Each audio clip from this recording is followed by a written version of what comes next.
السلام علیکم ورحمۃ اللہ وبرکاتہ۔ بسم اللہ الرحمن الرحیم۔ ناظرین، آج ہم مدینہ منورہ کے ایک بہت تاریخی اور اہم قلعے کی طرف جا رہے ہیں۔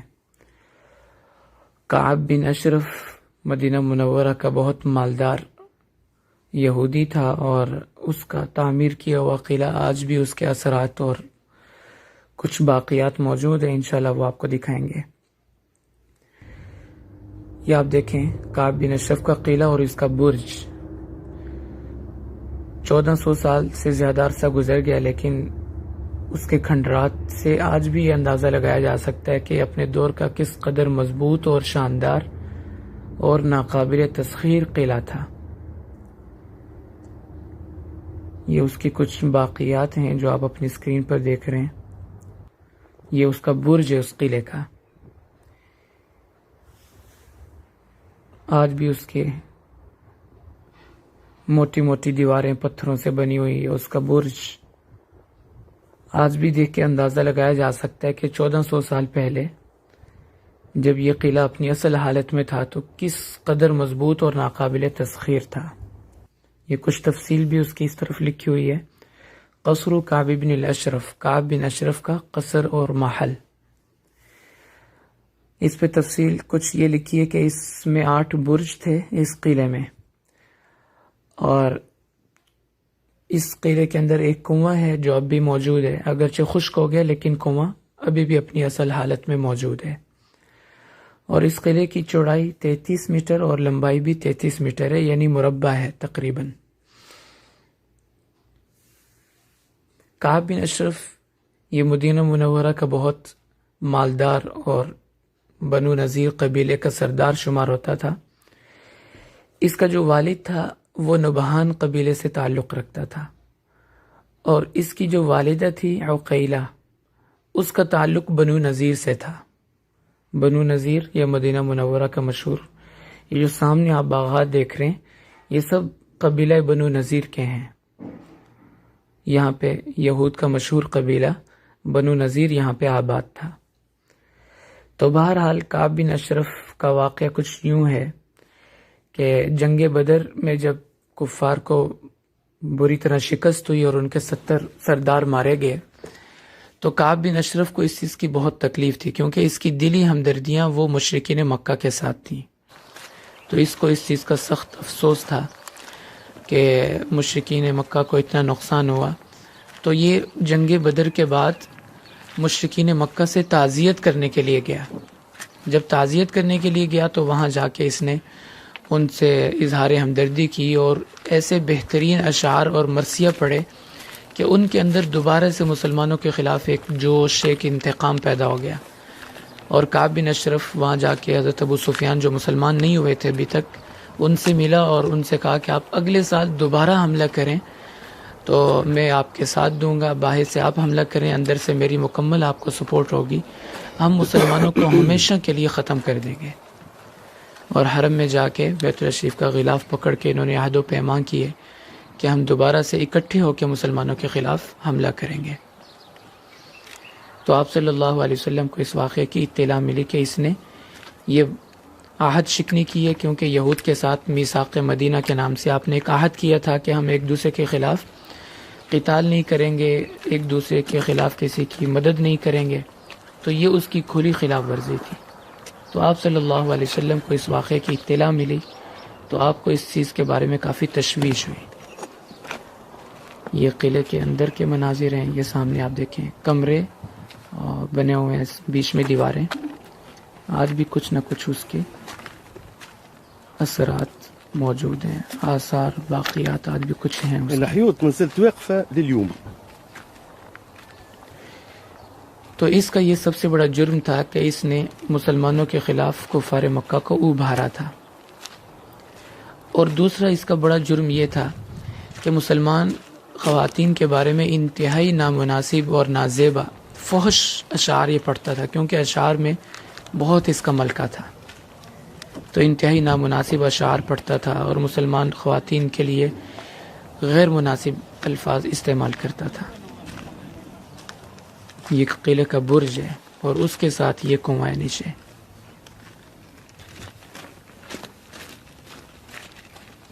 جو چاروں کونوں پہ بھی برج بنے ہوئے ہیں. یہ کنویں کا اندر کا منظر دیکھیں. اب تو خشک ہے لیکن پہلے یہاں پہ هذا پانی البير استعمال نتاعو. کیا جاتا تھا. اسی کنویں کے پانی سے یہ یعنی پانی پینے کے لیے استعمال کرتے تھے. یہ درمیان میں بھی برج ہے، یعنی چار کونوں میں برج ہے اور ہر دیوار کے درمیان میں بھی برج ہے. بہت مضبوط اور اپنے زمانے کا سب سے زیادہ ناقابل تسخیر قلعہ شمار ہوتا تھا. تو بہرحال کعب بن اشرف کے قتل کا واقعہ مشہور ہے کہ آپ صلی اللہ علیہ وسلم نے ایک دفعہ ارشاد فرمایا، من لکعب بن اشرف فإنہ قد آذى اللہ ورسولہ. بخاری شریف کی حدیث ہے. امام بخاری رحمۃ اللہ علیہ نے کتاب المغازی میں اس کا پورا واقعہ بیان فرمایا کہ آپ نے فرمایا کہ کعب بن اشرف کو کون ٹھکانے لگائے گا، اس لیے کہ اس نے اللہ اور اس کے رسول کو اذیت پہنچائی اور اعلان جنگ کیا ہوا ہے. کوئی موقع مسلمانوں کو نقصان پہنچانے کا، تکلیف اور اذیت دینے کا یہ ہاتھ سے نہیں جانے دیتا تھا. تو بہرحال آپ صلی اللہ علیہ وسلم کے اس فرمانے سے محمد بن مسلمہ رضی اللہ تعالی عنہ انہوں نے عرض کیا، یا رسول اللہ اگر اجازت ہو تو میں اس کو ٹھکانے لگاتا ہوں.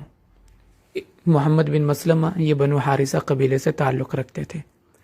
تو آپ نے فرمایا کہ ٹھیک ہے، بہت اچھا، آپ کو اجازت ہے، آپ اس کا کام تمام کریں. تو محمد بن مسلمہ رضی اللہ تعالی عنہ نے اپنے ساتھ ابو نائلہ رضی اللہ تعالی عنہ ان کو بھی ملا لیا. یہ بھی مخلص صحابی تھے اور کعب بن اشرف کے رضائی بھائی تھے. اور 3 اور صحابہ بھی تھے، ان کو بھی ساتھ ملا لیا، جن میں عباد بن بشر رضی اللہ تعالیٰ عنہ کا نام بھی آتا ہے، اور اسی طرح اس کے علاوہ حارث بن اوس اور ابو عبس رضی اللہ تعالیٰ عنہ. تو انہوں نے کئی دن سوچ و بچار کے بعد پلان بنایا اور آپ صلی اللہ علیہ وسلم سے عرض کیا، رسول اللہ آج ہم جا رہے ہیں تو آپ ہمارے لیے دعا فرما دیں. تو آپ صلی اللہ علیہ وسلم نے ان کے لیے دعا فرما دی کہ اللہ تعالیٰ آپ کی مدد فرمائے اور آپ کی حفاظت فرمائے. تو بہرحال یہ کعب بن اشرف کے پاس آئے اور آ کے اس سے کہا کہ ہم اس وقت غربت اور افلاس میں ہیں. مسلمانوں کے نبی جن پہ ہم ایمان لا چکے ہیں وہ اب ہر وقت ہم سے صدقات، فطرانہ اور اس طرح چیزیں مانگتے ہیں، جس کی وجہ سے ہمارے معاشی حالات بہت خراب ہیں. تو آپ ہمارا کچھ تعاون کریں اور کچھ قرضہ ہمیں دے دیں، ہم آپ کو لوٹا دیں گے. تو اس نے کہا میں تو پہلے کہتا تھا کہ ان کا تعاون نہ کریں، ابھی بھی موقع ہے کہ ان سے اپنی جان چھڑا لیں. تو بہرحال قرضے کا جو معاملہ طے ہوا، اس نے کہا کہ فلاں رات آ جائیں اور کوئی چیز زیرہ میرے پاس یعنی کوئی چیز رہن رکھوا دیں. کیا چیز رہن رکھوائیں گے؟ تو طے یہ ہوا کہ اسلحہ کچھ اس کے پاس رہن رکھوا دیا جائے. تو محمد بن مسلمہ رضی اللہ تعالیٰ عنہ اپنے ساتھیوں کے ساتھ اسی رات پہ محمد بن مسلمہ رضی اللہ تعالیٰ عنہ اپنے وقت پہ تشریف لے آیا اور کعب بن اشرف کو باہر سے آواز دی. تو اس کی بیوی نے پوچھا کہ اس وقت کون ہے جو آپ کو بلا رہا ہے؟ تو کعب بن اشرف نے کہا کہ پریشانی کی بات نہیں ہے، محمد بن مسلمہ ہے، کچھ غلہ لینے کے لیے آئے اور ساتھ میرے بھائی ابو نائلہ وہ ہیں. تو اس کی بیوی نے کہا کہ مجھے تو اس آواز سے خون ٹپکتا ہوا محسوس ہو رہا ہے. اس نے کہا نہیں، کوئی ایسی بات نہیں ہے، ان سے میری ملاقات ہوئی تھی اور ابھی وہ اپنے اسی سلسلے میں آئے. تو جب یہ باہر آیا تو محمد بن مسلمہ رضی اللہ تعالیٰ عنہ نے ساتھیوں کو پہلے سے چھپا کے رکھا ہوا تھا، یعنی ایک طرف ان کو کہا تھا کہ آپ چھپ جائیں تاکہ اس کو محسوس نہ ہو کہ ہم زیادہ ہیں. اور جب وہ باہر آئے گا تو چونکہ اس کی عادت ہے وہ بہت اچھی اور عمدہ خوشبو لگاتا ہے اپنے سر پہ، بالوں پہ، تو میں اس سے کہوں گا کہ آپ نے تو بہت عمدہ خوشبو آپ کے سر سے آ رہی ہے، اور اس بہانے سے میں سونگھنے کی جب کوشش کروں گا تو اس کے بال پکڑ لوں گا. جب میں اس کے بال پکڑ لوں تو یہ علامت ہے کہ اب تم نے اس کے اوپر حملہ کرنا ہے. تو ایسا ہی ہوا. جب وہ باہر آیا تو محمد بن مسلمہ رضی اللہ تعالیٰ عنہ بات کرتے ہوئے تھوڑا دور تک نکل گئے، اور یہ سلسلہ اسی طرح چلتے چلتے آگے تھوڑا سا ایک جگہ ہے شعب عجوز اس کو کہتے ہیں، اس جگہ کو. تو وہاں تک پہنچے اور محمد بن مسلمہ رضی اللہ تعالیٰ عنہ نے فرمایا کہ آج تو بہت پیاری خوشبو آپ نے لگائی ہے، بہت پیاری عنبر اور مشک آپ کے بالوں سے آ رہی ہے. تو اس نے کہا کہ ہاں یہ تو بہت قیمتی خوشبو ہے، فلاں ملک سے میں منگواتا ہوں.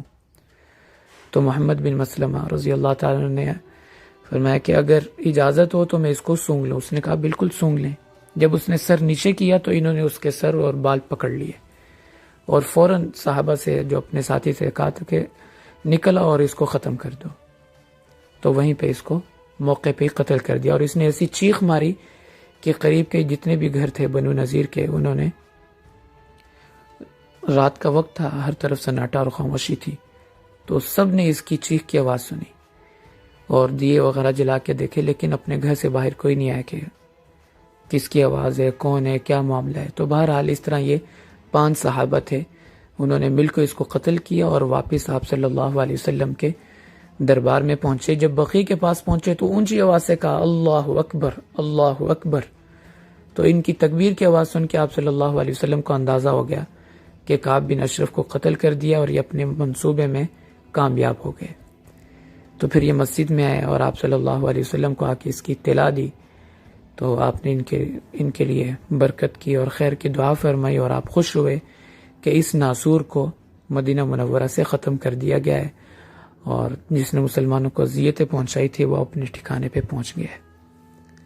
تو یہ تھا اس کا مختصر واقعہ۔ یہ قلعہ اب بھی موجود ہے جو آپ دیکھ رہے ہیں، مدینہ منورہ کا جو علاقہ ہے حی العین اس کو کہتے ہیں، تو اس میں روڈ کا نام ہے عبد المحسن بن عبد العزیز۔